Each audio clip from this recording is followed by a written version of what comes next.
नमस्कार दोस्तों। आज के इस वीडियो में हम बात करने वाले हैं कफ, श्वास व फेफड़ों से संबंधित बीमारियों को ठीक करने वाली दवा एसिटाइलसिस्टीन टैबलेट के बारे में। आज हम जानेंगे कि ये टैबलेट कौन सी कैटेगरी की दवा है, इसके कौन कौन से पॉपुलर ब्रांड नेम मार्केट में आते हैं, इस टैबलेट का उपयोग कहाँ कहाँ किया जाता है, इसके क्या क्या साइड इफ़ेक्ट है, इस टैबलेट को कितनी मात्रा में व कब लेने की सलाह दी जाती है और इसे कौन सी दवा के टॉक्सिसिटी में भी काम में लिया जाता है। तो ये सभी बातें जानने के लिए वीडियो को पूरा देखें, जिससे आपके सारे कंसेप्ट क्लियर हो सके। अगर आप चैनल पर पहली बार आए हैं तो चैनल को सब्सक्राइब कर बेल आइकन अवश्य दबाएं, जिससे नई नई जानकारी आपको हमेशा मिलती रहे। तो चलिए यहाँ से आज कुछ नया सीखते हैं।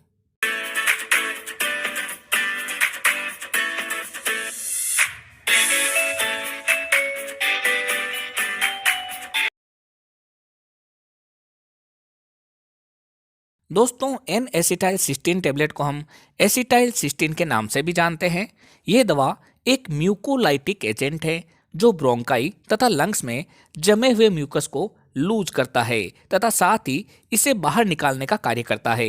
ये दवा मार्केट में दो अलग अलग स्ट्रेंथ में अवेलेबल है, जिसमें 200 मिलीग्राम तथा 600 मिलीग्राम की स्ट्रेंथ आती है।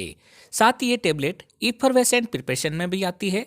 इफरवेसेंट यानी कि इसे पानी में घोलने पर यह कार्बन डाइऑक्साइड गैस रिलीज करती है तथा पूरी तरीके से घुल जाती है, जिसे पीकर लिया जाता है।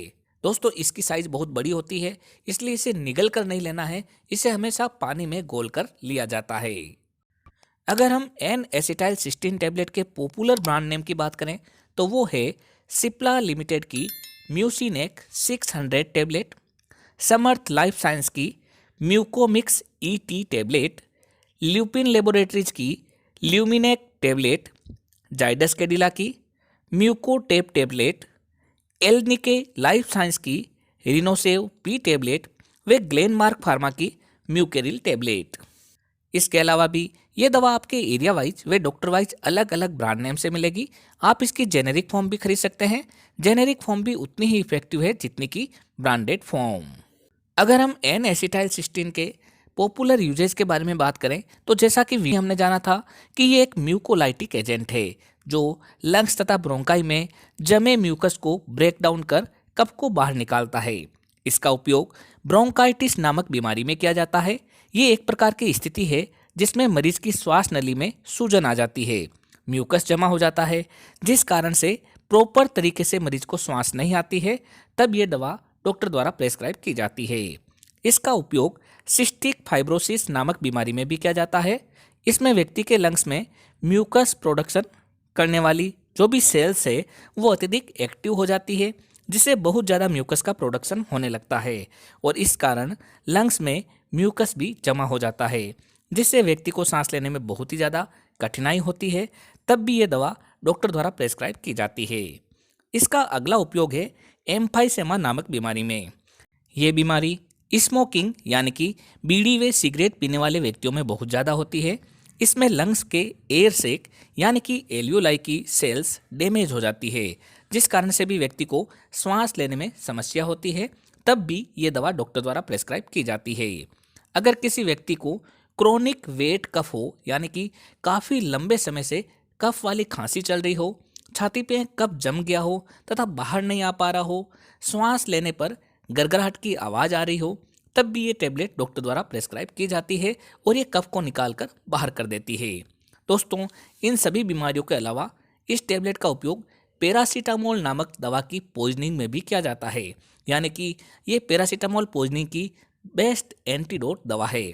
पैरासीटामोल की बहुत ज़्यादा ओवरडोज होने पर या फिर लंबे समय तक लेने पर लिवर टॉक्सिसिटी हो जाती है, तब ये दवा प्रेस्क्राइब की जाती है।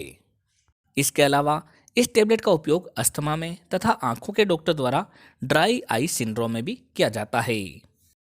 इस दवा को हमेशा डॉक्टर की सलाह पर ही लेना चाहिए। सामान्यतः ये दवा इफरवेसेंट प्रिपरेशन में आती है, जिसे पानी के साथ घोलकर लिया जाता है। इसे कभी भी सीधा निगलकर नहीं लिया जाता है। सामान्यतः 600 मिलीग्राम की टैबलेट दिन में 2 बार लेने की सलाह दी जाती है तथा कभी कभार डॉक्टर द्वारा इसे दिन में 3 बार भी लेने की सलाह दी जा सकती है। इस टैबलेट को खाना खाने से पहले या फिर खाना खाने के बाद कभी भी दिया जा सकता है। सामान्यतः इसे 5 दिन से लेकर 7 दिन तक दिया जाता है। इस टेबलेट को गर्भवती महिला तथा दूध पिलाने वाली माताएं भी ले सकती है, परंतु हमेशा इसे डॉक्टर की सलाह के बाद ही लेना चाहिए। अगर हम एन एसिटाइलसिस्टीन टेबलेट के साइड इफेक्ट की बात करें तो इसकी वजह से नोजिया तथा वोमिटिंग होना, नाक का बहना, गले में इरिटेशन होना, एब्डोमिनल पेन होना, ब्लड प्रेशर का कम हो जाना, ड्राउसीनेस होना और एलर्जिक रिएक्शन होना आदि साइड इफेक्ट हो सकते हैं।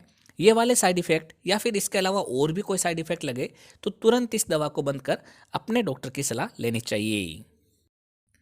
तो दोस्तों ये थी जानकारी एन एसिटाइलसिस्टीन टेबलेट के बारे में। जब भी कोई दवा लें तो अपने डॉक्टर की सलाह से ही लें।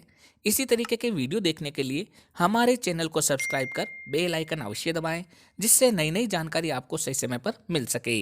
एक बार फिर मिलते हैं एक नई दवा की जानकारी लेकर एक नए वीडियो के साथ। तब तक के लिए धन्यवाद।